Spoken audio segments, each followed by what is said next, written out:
Something that has come up that people have been asking for in terms of potential flaws for this defense that has been elite is the run stopping. And so what have people said time and again? And Corey, I feel like you said this, I don't know, like 8 years ago for the very first time.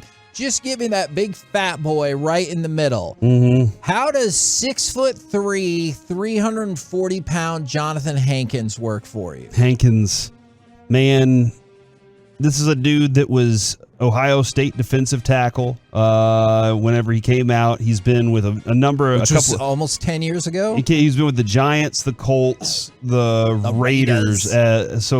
Most recently. And give me some body, and that's... I mean, I think that's important. Put some body in the middle. And if, what we heard yesterday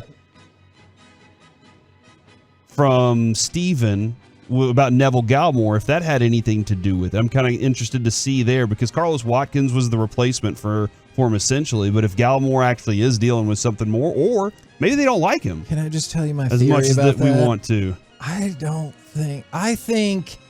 think he's hurt in terms of like an NFL player is hurt at this time of season, and that was a way to not say, hey, yeah, he's not good enough. But then Steven did go on to talk about matchups and everything like that. But like, if you're able to not even be active because of a matchup at a spot of potential somewhat weakness, then maybe you're just not good enough. And so, like, I don't know if Johnathan Hankins will be good enough. And is PFF grade, or does that matter to you? Let's hear it. Sometimes I hate them. His overall grade, a 51.8. Oh, his run, let's go to his pass defense. Who are we pass talking defense, about? Johnathan Hankins. His pass defense, 52.6. Okay. His run defense, 53.2. See, and so like whatever the trade compensation is, it's gonna be low. Yeah, very low. It's a draft pick compensation. It's gonna be, where do you feel like a 7th round, 6th round type scenario. So I can't imagine it's particularly high, but it helps from a depth perspective. It's a 6th rounder. Yeah. 2023 6th round pick. Okay. Well, there you go. But yes. Good job, Alec Medford. Yeah, thank you very much. The Cowboys, they make the trade for Johnathan Hankins from the Raiders. He's an interior defensive lineman, what more people have been clamoring for, and you need a big body that you hope can help slow down the run. Because I think the Cowboys have done a better job than in perhaps years past of making those tackles at the second level. But the thought is like, hey, let's make them up front. Yeah, if the running game for the opposition is consistently getting into the second level, that's probably not ideal. Yeah, and it could have something to do with their defense and the style of defense they play, where, but if you can clog the middle up, you can do a lot of different things. That's the whole factor there. Obviously, we have the fantastic benefit of being able to discuss this at 1:40 with Brian Broaddus whenever he pops in to kind of get an update on how he feels about that guy. And I think adding talent to a defense that has already been incredible, I don't hate that whatsoever, especially for a 6th round pick. I had a couple of more broader defensive notes for you now that the Cowboys have added to their defense. I told you about Micah Parsons individually. What about the Cowboys as a unit? Dallas has now recorded at least 1 sack in 19 straight games.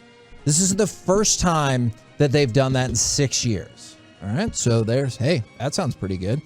And then the first time that they've gotten one in 19 straight in 6 years? In 6 years. Okay.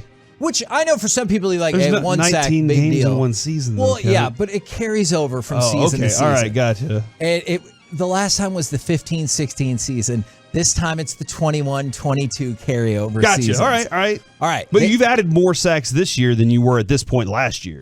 By a mile. I think it's almost double, in fact, they have given up 1,296 yards net passing yards, which is the fewest by a Dallas defense in 19 seasons. Wow. And then they've been high on this all year. They have 29 sacks thus far this season.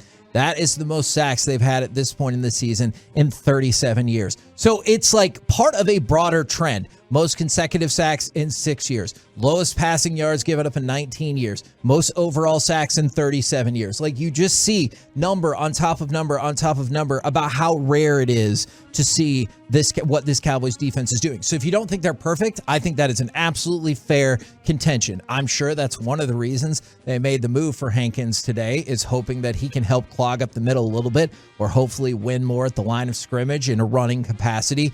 But also, it just shows to me that they are elite. Dude, and teams aren't getting first downs on them either. I was just looking at their first down percentage defensively in the passing game for one. They're third. Like, the only two teams better than them are the Broncos and Bengals, and the Broncos don't matter because that's just a boring football. And the Bengals went to the Super Bowl last year, so like they're right up there with all the best defenses in every category. It's not like they're just really good at one thing. And like last year, it was, man, don't throw to Diggs. You know, it was like that was the big thing, was don't throw to Diggs. And this year, it's like everything revolves around, well, you got to fear the pass rush first, and then if you get past that, if the ball's in the air, it could get taken away still because Diggs is still back there and all these other components that go into it. I wonder, I'm really curious if the Cowboys will look to make a smaller tier move like this for the trade deadline, which is in a week, like your Terrell Bashams or maybe even your Neville Gallimores. Because what's the first thing you hear is like, oh, do you remember that Johnathan Hankins was a second-round pick? Well, with Neville Gallimore, you can be like, oh, hey, do you remember that just a few years ago, he was a third-round pick? Like, that matters to people when you make deals. I wonder if, whether it's for Basham, whether it's for Gallimore, if the Cowboys will be looking to make like their own small-term deal, or I wonder if they'll be looking to make another deal before the trade deadline next week. Kevin, add to it, Vegas also sends their 2024 7th to Dallas. Okay, so we also get a pick. So we gave them a 6 next year, and then the year after that, we get back a 7. Yeah. Awesome. Okay, so a very Sure, we low... get our next Jay Ratliff. Look, Catboy making some things happen. Hey, look, if he turned out as good as Jay Ratliff was for a run here, holy crap. I don't know if Jerry Jones would like that, because then he's got to defend his life. You know, there were some other things that came along with that you're definitely not hoping for. But in terms of just on the field play, I would be pretty excited about that.